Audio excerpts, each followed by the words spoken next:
Good afternoon guys. I would like you to welcome my friend here all the way from Brisbane. The first millionaire in our group, millionaire in reels. Beams and Real. Octavio. Yun! Pabisita po kay Bossing Andre. Sinurpreso pa tayo nito. Galing ng Brisbane. Umikot pa siya. Umungkong mo sa Brisbane. Pumektos pa ng Hong Kong. Pumektos pa na. Singapore. Nagkumambi pa na Singapore. Balik dito. Sabay nag-reverse dito sa ano. How's your identity? Ay, okay. Nagpapasalamat pala ako kay Ma'am Honey Asia, Ma'am Coraline, and sa grupo niya. And yung pagdating ko kasi doon, Bossing, agad-agad may nag-chat sa akin na isang content creator pagkakita niya. Kay Ma'am Maria Elena. Hello po, salamat sa pag-guide dyan ng first day ko. And then, especially kay G and Grace Faith. Salamat sa inyo. Hindi kilala. Hindi mo lang ako pinakilala sa mga ano. Punta tayo Japan. Oh shit. Punta tayo dun. Ano tayo Japan dun? tayo. Punta tayo sa Mount Fuji. Mount Fuji. Gusto ko Sakura.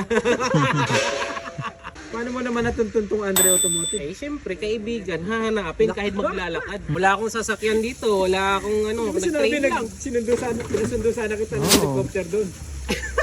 Meron ako dyan, may helicopter ako. Ikaw nga lang magpo-provide ng, ng piloto. Ngayon nakita mo na ang Hansa Mechanic, Vince. Ano naman ang masasabi mo sir? Which one? The shop or the Everything. Andre van? Halimbawa, kung magre-reels ka, ano ang masasabi mo sa ating mga teleview o mga viewers, followers?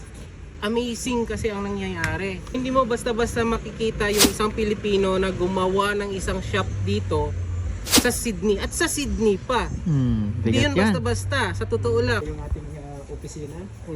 So, we are a firm believer of never-ending possibilities. Ay, syempre. Syempre, dapat ganyan talaga yung motto mo. Pumasok pa dito yung imposible gagawin natin posibility. Isa sa pinagmamalaki ng ating company natin sa mechanic. Sa mga ordinaryong trabaho, let's say service, preno, kung ano pa. Minsan tumatagal sila pag pumunta sila sa mga individual na shop. Kasi yung mga individual na shop na yun, wala naman silang parts na katulad natin. So kami, kung mga service lang, 45 minutes. Tsaka ito ang malupit. Starting February, gumagamit tayo ng high quality na langis. At kami lang dito sa workshop na to ang may ganitong setup.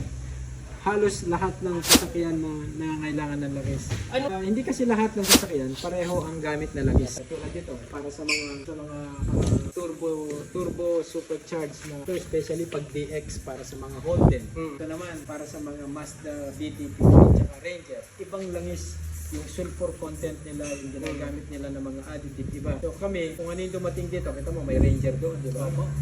May BT50. Ito, hindi tayo nanguhula ng ibang langis. Tapos yung mga, yung mga SUV na petrol na nangangailangan ng 5W30 at saka long life para sa mga European cars, meron din tayo. Yung mga pang-ordinary, ito yung gamit nila. Pero Castrol, hindi ka pwede magkamali. Ang pagkakaiba ng Castrol sa iba, sa Castrol, marami silang approvals.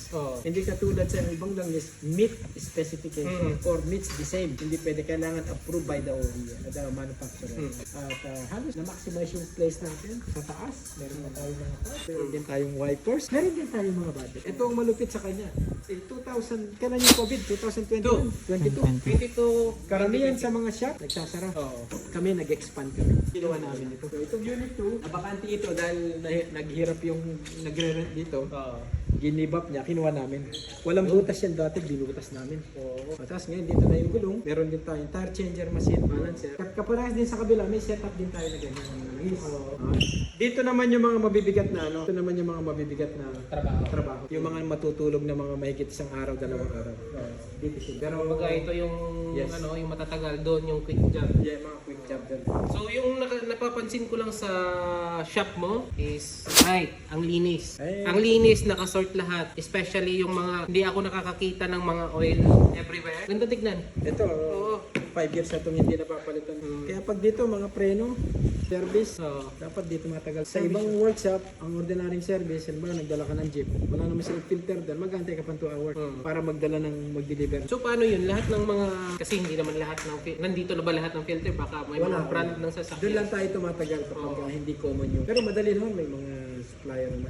Takbo lang. Importante yung support mo sa family mo. Kasi kahit gaano ka kagaling ng business owner, kung wala kang support sa ilan, especially andyan si Skip. sa mga IT side. Ngayon, down ang internet namin. Siya yung nag-assist. For 8 years, wala pa ako natatandaan na kahit isang araw naging bakante tayo. Aha, yes, ang galing. So, Not a single day. ang dami mong customer ng ganun. So, ilang years ka na nga? Kailan ka nag-umpisa talaga? Na automotive, wag yung nagtatrabaho ka. Yung dito. Dito 8 years. 8 years. Oh, 2017. 16. Ay, hindi pa ako nakarating dito. 15 ako nakarating dito eh. Kaya gusto mag-fitness ng mga bata natin. May basketball court din tayo dyan. Ayos.